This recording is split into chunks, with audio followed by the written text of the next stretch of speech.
अस्सलाम वालेकुम। आज हम पढ़ेंगे कि जेनेटिक्स क्या होती है, जीन क्या होती है और डीएनए क्या होता है। और इसके अलावा हम स्टडी करेंगे differences between DNA and RNA.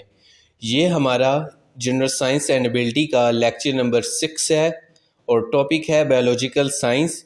और हम उम्मीद करते हैं कि आपको हमारी ये कोशिश पसंद आती होगी।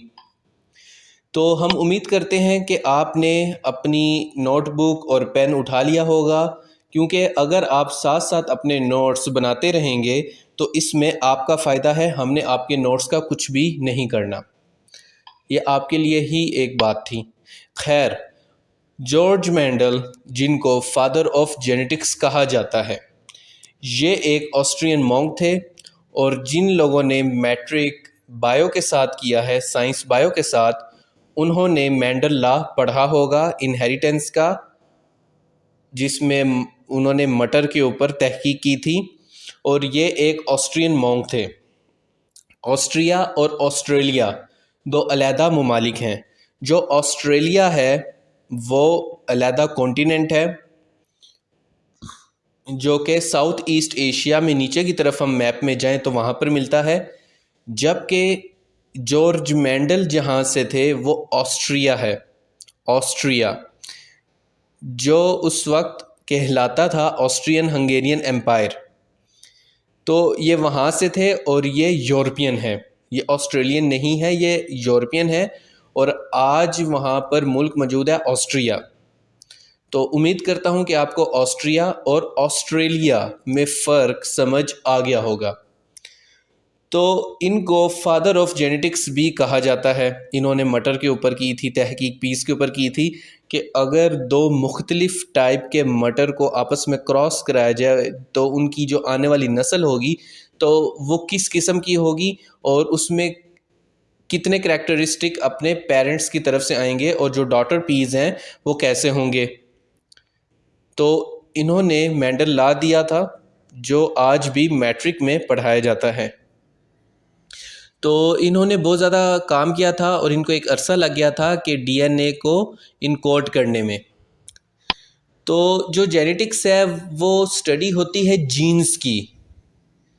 जीन्स क्या होती है? ये एक ऐसा मटेरियल होता है जिसके अंदर विरासत, हेरिडिटी के बारे में मालूमात स्टोर होती है, जमा होती है। यानी कि पिछली नस्लें कैसी थीं, ये मौजूदा शख्स जो है इसके अंदर कौन कौन सी खसूसियात है जिसका ये डीएनए है, इसके आबाओजदाद क्या थे और आगे पॉसिबल क्या हो सकता है। मिसाल के तौर पर अगर हम एक मेल और फीमेल के डीएनए को स्टडी कर लें तो हम प्रिडिक्ट कर सकते हैं कि उनकी आने वाली औलाद कैसी होगी। तो जो हमारी प्रिडिक्शन होगी उसमें से हम कोई 10 या 12 प्रिडिक्शन कर देंगे जो कि मोस्ट सूटेबल पॉसिबल होंगी। तो जो होने वाला बेबी होगा वो उनमें से किसी एक के बहुत ज़्यादा करीब होगा। तो इस तरह से जो जीन्स हैं उसके अंदर जो इन्फॉर्मेशन होती है वो बताती है कि आंखों का रंग कैसा होगा, बालों का रंग कैसा होगा, नाक कैसी होगी, गाल कैसे होंगे, होंठ कैसे होंगे, हाथों की जो शेप है वो चौड़ाई में होगी, लंबाई में होगी, उंगलियां कैसी होंगी, फिंगरप्रिंट्स कैसे होंगे, जो आंखों का रंग है वो कैसा होगा और उसके अंदर जो धारियां होती हैं वो कैसी होंगी, जो जिस्म है उसमें जो कद है वो मैक्सिमम कितना हो सकता है, मिनिमम कितना हो सकता है और वगैरह वगैरह। ये सारी मालूमात जीन्स के अंदर स्टोर होती है और जो इसकी स्टडी है उसको हम जेनेटिक्स कहते हैं। तो जो जीन है उसके बारे में मैंने आपको बता दिया। और जो ह्यूमंस हैं 90% वो जेनेटिक मटेरियल शेयर करते हैं माइस के साथ और 98% शेयर करते हैं चिंपैंजीज़ के साथ। तो ये एमसीक्यूज़ आ सकता है कि वो जानदार एनिमल बताएं जिसके साथ human 90% of genetic material share करते हैं, तो उसका करेक्ट आंसर है माइस। और वो जानदार जिनके साथ इंसान 98% ऑफ अपना डीएनए शेयर करते हैं तो वो हैं चिंपैंजीज़। तो जो चिंपैंजी होते हैं वो 98% हमारे जैसा डीएनए रखते हैं। तो इन्हीं बातों के मुतल्लिक डार्विन ने कहा था कि ऐसा लगता है कि जैसे इंसान जो इवॉल्व हुआ है वो जानवर से इवॉल्व हुआ है, लेकिन वो कौन सा वक्त था कि जब अचानक ये वाक़या हो गया और अचानक से उसने लैंग्वेज सीख ली। तो इन बातों का जवाब डार्विन हज़रत के पास नहीं था और आज भी साइंस इसके बारे में खामोश है। और इसके अलावा जो इंसानी जिस्म का हर सेल होता है उसके अंदर इसकी कॉपी मौजूद होती है। यानी कि जो आपके अंदर टोटल 200 बिलियन प्लस सेल्स मौजूद हैं एक इंसानी जिस्म के अंदर, तो उनमें से हर एक सेल में न्यूक्लियस जो है उसके अंदर ये इंफॉर्मेशन स्टोर है। इसके अलावा इंसान के अंदर टोटल 46 नंबर ऑफ़ क्रोमोसोम्स होते हैं, जिसमें से 23 उसकी माँ की तरफ से आते हैं और 23 ही उसके बाप की तरफ से आते हैं। तो 23 + 23 46। तो आप यहाँ पर देख सकते हैं कि आपको एक खुलिया दिखाया गया है। खुलिया यानी कि सेल। तो सेल के अंदर क्रोमोसोम्स होते हैं। क्रोमोसोम्स को जब हम जूम करके देखते हैं तो वो डीएनए का बना होता है और डीएनए का एक स्पेसिफिक पार्ट जीन कहलाता है और एक जीन में एक स्पेसिफिक इंफॉर्मेशन स्टोर होती है। तो अब आप देख सकते हैं कि किस तरह से सेल है। सेल को हमने खोला, ओपन किया, उसमें हम न्यूक्लियस में गए, न्यूक्लियस को हमने खोला, ओपन किया, हमें वहाँ पर क्रोमोसोम्स मिले। हमने क्रोमोसोम्स को जूम किया, जैसे आप अपने मोबाइल पर पिक्चर को जूम करते हैं ना, तो यूँ इमेजिन करें हम यूँ जूम करते जा रहे हैं। तो हमने क्रोमोसोम को जूम किया तो हमें देखने को मिला कि ये डीएनए का बना हुआ है और डीएनए का वो स्पेसिफिक पार्ट जहाँ पर इंफॉर्मेशन स्टोर होती है उसको जीन कहते हैं। आप अपने जो भी लैपटॉप, मोबाइल जिसके ऊपर आप ये लेक्चर देख रहे हैं उसकी स्क्रीन के ऊपर आप देख सकते हैं। तो यहाँ पर आपको एक मर्तबा फिर से दिखाया गया है कि सेल होता है, सेल के अंदर न्यूक्लियस होता है, न्यूक्लियस के अंदर क्रोमोसोम्स होते हैं, क्रोमोसोम्स के अंदर जीन होता है और जीन जो होता है वो प्रोटीन से मिलकर बना होता है और ये एक ख़ास टाइप की प्रोटीन होती है, हर किस्म की प्रोटीन से नहीं बना होता। इसलिए अब आपको समझ में आया कि क्यों हमें दालें और प्रोटीन वाली चीज़ें खानी चाहिए, क्योंकि इंसानी जिस्म मैक्सिमम प्रोटीन से ही मिलकर बना है। तो आप यहाँ एक दफ़ा फिर अपनी स्क्रीन के ऊपर देख सकते हैं कि एक खुलिया यानी कि सेल आपको दिखाया गया है। वो जो सेल है वो न्यूक्लियस रखता है, वो न्यूक्लियस क्रोमोसोम रखता है। उस क्रोमोसोम को जब हम जूम करते हैं तो डीएनए मिलता है और उस डीएनए का एक स्पेसिफिक पार्ट जीन कहलाता है और ये क्या है, ये एक प्रोटीन है। आप यहाँ पर देख सकते हैं। तो फिर से मैं अपनी बात रिपीट कर देता हूँ। यहाँ पर आपको एक महिला, खातून, औरत, फीमेल दिखाई गई हैं, जिनको जूम करें तो एक सेल हमें देखने को मिलता है। सेल के अंदर मुख्तलिफ़ ऑर्गेनेलीज़ होती हैं। ऑर्गेनेलीज़ उसके अंदर मुख्तलिफ़ फंक्शंस परफॉर्म करती हैं और हर एक का अपना अपना काम है। तो उसके अंदर सेंटर में न्यूक्लियस होता है। न्यूक्लियस को अब हमने और जूम किया तो उसके अंदर हमें क्रोमोसोम मिलता है। क्रोमोसोम को हमने और जूम किया तो हमें डीएनए मिलता है। डीएनए को हमने और जूम किया तो एक स्पेसिफिक जो पार्ट होता है वो जीन कहलाता है। तो अब हम बात करते हैं कि डीएनए क्या होता है। डीएनए होता है डीऑक्सी राइबो न्यूक्लिक एसिड।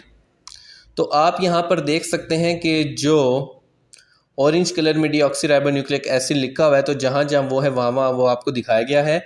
और जो फॉस्फेट जो बेस है, बेस यानी कि जैसे कि ज़मीन बेस है और उसके ऊपर हम अपनी इमारत बनाते हैं, बिल्डिंग बनाते हैं, इसी तरीके से वो चीज़ जिसके ऊपर सहारा लेते हुए डीएनए बनता है तो वो फॉस्फेट बेस होती है। तो उसके बाद फिर जो इनके दरमियान लिंक होते हैं, जो इनकी आगे जो ब्रांच निकली हुई है, लिंक निकले हुए हैं, उसमें एडिनाइन है, थाइमाइन है, गुआनिन है और साइटोसाइन है। आप यहाँ पर देख सकते हैं और ये नाइट्रोजन बेसिस होती हैं। और इसके अलावा डीएनए के अंदर कौन सी बॉन्डिंग होती है, तो ये कोवैलेंट बॉन्डिंग होती है। इसके अलावा ये हाइड्रोजन बॉन्डिंग भी रखते हैं। तो इसमें दो मेन टाइप की बॉन्डिंग होती है। तो ये एमसीक्यूज़ भी आ सकते हैं और अगर क्वेश्चन आए तो आप उसके अंदर ये लिख दें तो इंशाल्लाह आपके पूरे नंबर आ जाएंगे। तो डीऑक्सीराइबोन्यूक्लिक एसिड आपको यहाँ पर फिर दोबारा दिखाया जा रहा है। स्क्रीन की दाएं जानब आप देख सकते हैं कि फास्फोर बेस है और उसके बाद फिर बेस पेयर्स हैं। तो उस पेयर्स के अंदर दो मेन जो होती हैं स्लाइस होती हैं। एक जो स्लाइस होती है वो एडिनाइन और थायमाइन की बनी होती है और जो दूसरी होती है गुआनाइन और साइटोसाइन की होती है। और इस तरह से आपस में वेरी करते रहते हैं करते रहते हैं करते रहते हैं, ये शिफ्ट होते रहते हैं और डीएनए वो बड़ा लच्छेदार घूमता हुआ हमारे पास बन जाता है। तो ये एक पॉलीमर होता है जो कि न्यूक्लियोटाइड चेन से बना होता है। ये कॉइल लाइक चेन होती है, आप यहाँ पर देख सकते हैं। और ये सेल्फ रिप्लिकेटिंग मटेरियल होता है और जो कि हर जिंदा जानदार के अंदर पाया जाता है। और उस जिंदा जानदार की तमाम इंफॉर्मेशन, उसका दादा नाना शक्कर दादा, सारी इन्फॉर्मेशन इसके अंदर स्टोर होती है और उसकी अपनी भी इंफॉर्मेशन इसके अंदर स्टोर होती है। और आगे कौन सी नस्ल हो सकती है उसके बारे में भी हम प्रिडिक्ट कर सकते हैं, लेकिन ये बहुत मुश्किल है क्योंकि अल्लाह के काम वही जानता है। तो आप यहाँ पर ये देख सकते हैं, आप ये इसको नोट कर लें ताकि अगर इसमें से सवाल आए तो आप मुस्कुराते मुस्कुराते हल करें और आप कहें अरे ये तो मैंने पढ़ लिया था, कमाल हो गया, धोती फाड़ कर रुमाल हो गया। Sorry for my that type of typical language. तो डीएनए क्या है? डीएनए है डीऑक्सीराइबोन्यूक्लिक एसिड। ये लार्ज मॉलिक्यूल होता है जो कि स्मॉल यूनिट्स का मिलकर बना होता है जिनको न्यूक्लियोटाइड्स कहते हैं।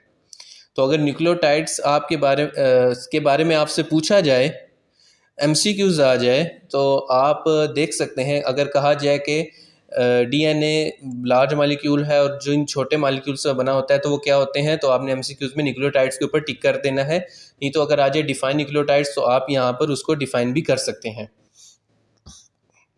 अब आपको अंदाज़ा हो रहा होगा कि सवाल कैसे बनते हैं। तो जो एक न्यूक्लियोटाइड होती है उसके तीन पार्ट होते हैं, एक शुगर राइबोज होता है, एक फॉस्फेट और मॉलिक्यूल होता है और एक नाइट्रोजन बेस होता है।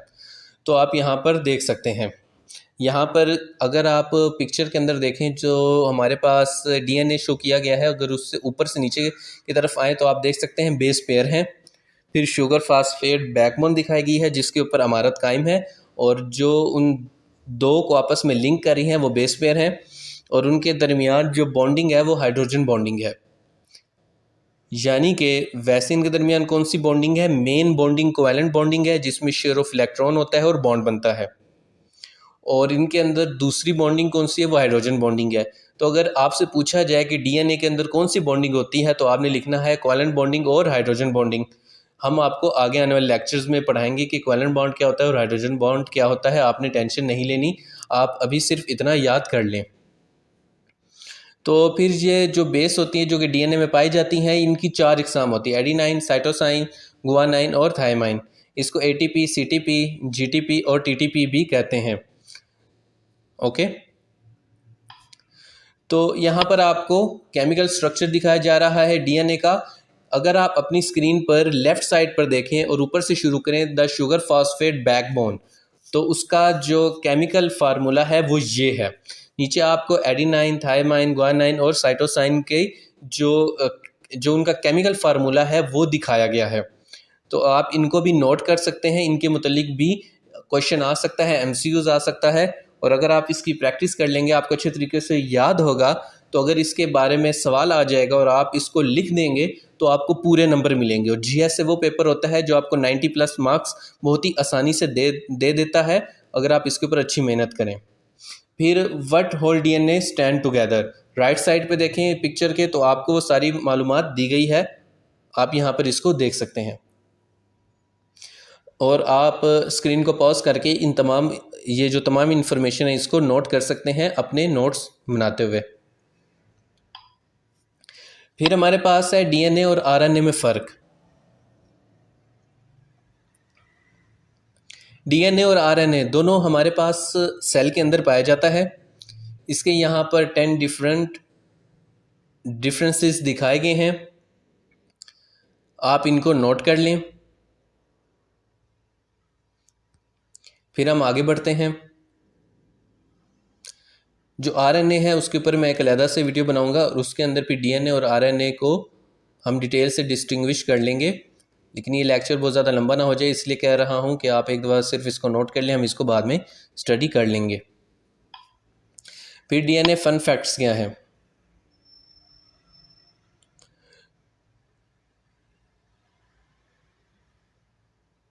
आप इनको नोट कर सकते हैं, इसमें से एमसीक्यूज आ सकते हैं।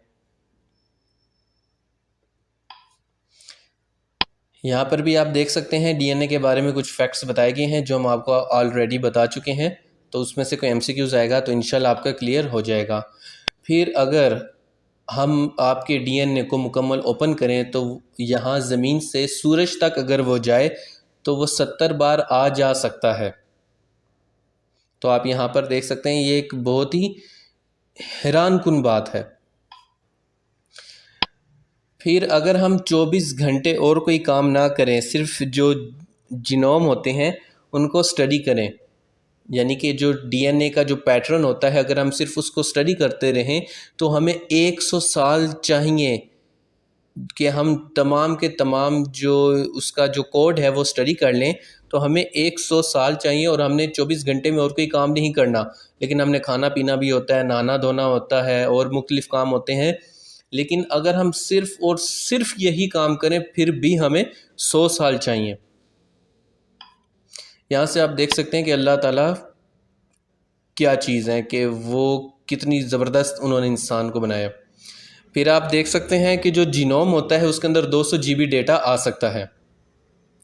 कैन यू इमेजिन कि जो हमारा एक जीनोम है उसके अंदर 200 GB डेटा आ सकता है। और जो आज आप मोबाइल रखते हैं और कंप्यूटर रखते हैं तो आपको पता होगा कि 200 GB डेटा क्या होता है। फिर हम पढ़ते हैं जीन के बारे में। तो जो डीएनए का एक पार्ट होता है उसको हम जीन कहते हैं, जो कि डीएनए का ही बना होता है। डीएनए के एक पार्ट को हम जीन कह देते हैं। तो जो बहुत सारे जो जीन होते हैं वो मुख्तलिफ़ इन्फॉर्मेशन रखते हैं, ये प्रोटीन से मिलकर बने होते हैं। और बहुत सारे जो जीन होते हैं वो प्रोटीन से बने होते हैं और कुछ उनमें से प्रोटीन कोडेड नहीं होते, आप यहाँ पर देख सकते हैं। इसके अलावा जीन के अंदर स्पेसिफिक इन्फॉर्मेशन होती है जो कि हमें नस्लों के बारे में इन्फॉर्मेशन देती है। तो यहाँ पर आपको दोबारा दिखाया गया है कि जो डीएनए का एक स्पेसिफिक पार्ट होता है उसको जीन कहते हैं, जिसके अंदर स्पेसिफिक टाइप की इन्फॉर्मेशन स्टोर होती है। और हम दुनिया में जितने भी इंसान हैं हमारा 99.99% डीएनए सेम है। सिर्फ 0.1% की वेरिएशन से आपको इतने ज़्यादा चेहरे और जो वेरिएशन है वो देखने को मिलती है। और 8 घंटे लग जाते हैं डीएनए को दोबारा बनाने में। और यहाँ पर फन फैक्ट्स वगैरह दिखाए गए हैं, आप इनको स्टडी कर सकते हैं। ये पहले ही हम आपको सारा बता चुके हैं, तो अगर आप इसको एक दफ़ा रीड कर लेंगे तो आपकी रिवीजन हो जाएगी।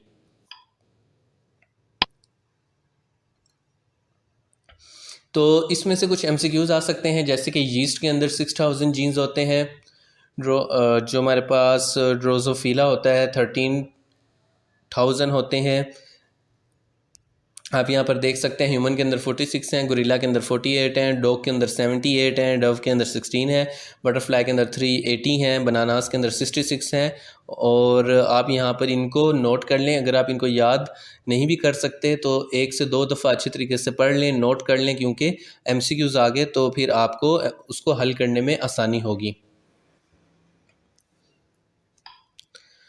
तो यहाँ पर फिर वही बातें बताई गई हैं जो हम आपको पहले बता चुके हैं कि ज़ेब्रा फ़िश 21% हमारे जैसा डीएनए रखता है, और वॉर्म भी इतना ही रखता है 7%। जो बैक्टीरियम इकोली है वो हमारे जैसा डीएनए रखता है। और 98% जो चिंपैंजीज रखते हैं, 98% वो रखते हैं। 90% माइस रखता है, 85% ज़ेब्रा फ़िश रखती है, 21% वॉर्म रखते हैं, 7% बैक्टीरिया सच एज़ इकोली रखता है। तो आप यहाँ पर इन फैक्ट्स को अच्छे तरीके से स्टडी कर सकते हैं। और सिर्फ जो 2% ऑफ हमारा डीएनए होता है उसके अंदर तमाम इन्फॉर्मेशन स्टोर होती है, बाकी को जंक डीएनए कहा जाता है, क्योंकि उसके अंदर कुछ इन्फॉर्मेशन वगैरह नहीं होती, वो बस एक शुगर है जो कि साथ में अटैच है। अभी तक की तो यही स्टडीज़ हैं, बाकी देखते हैं क्या मिलता है। तो इस चैनल का मकसद ये है कि कम से कम आपको मिस्टर शर्लॉक होम्स जितना तो ज़हीन बनाया जा सके। और अगर आप हमारे लेक्चर देखते रहेंगे और मेहनत करते रहेंगे, और practice makes a man perfect, हमारे एक सर थे वो कहते थे practice practice makes a women perfect, क्योंकि हम जो मर्द हैं हम पढ़ते नहीं हैं। तो आपने हमारे सर को और मुझे गलत साबित करना है। खैर मैं तो उन्हें गलत साबित कर चुका हूँ। तो हमने अच्छी तरीके से पढ़ना है, मेहनत करनी है और अच्छे नंबर लेने हैं। तो ये आज का हमारा लेक्चर था। हम उम्मीद करते हैं कि आपको पसंद आया होगा। चैनल पर बार बार आने के लिए और वीडियोस देखने के लिए आप सभी लोगों का बहुत बहुत शुक्रिया। हम उम्मीद करते हैं कि आपको हमारा चैनल पसंद आता होगा। अपना, अपने गिरदोनवा के लोगों का और अपने प्यारों का बहुत सारा ख्याल रखिएगा, और अगर कोई शख्स मुश्किल में नज़र आए तो उसकी मदद कर दीजिएगा।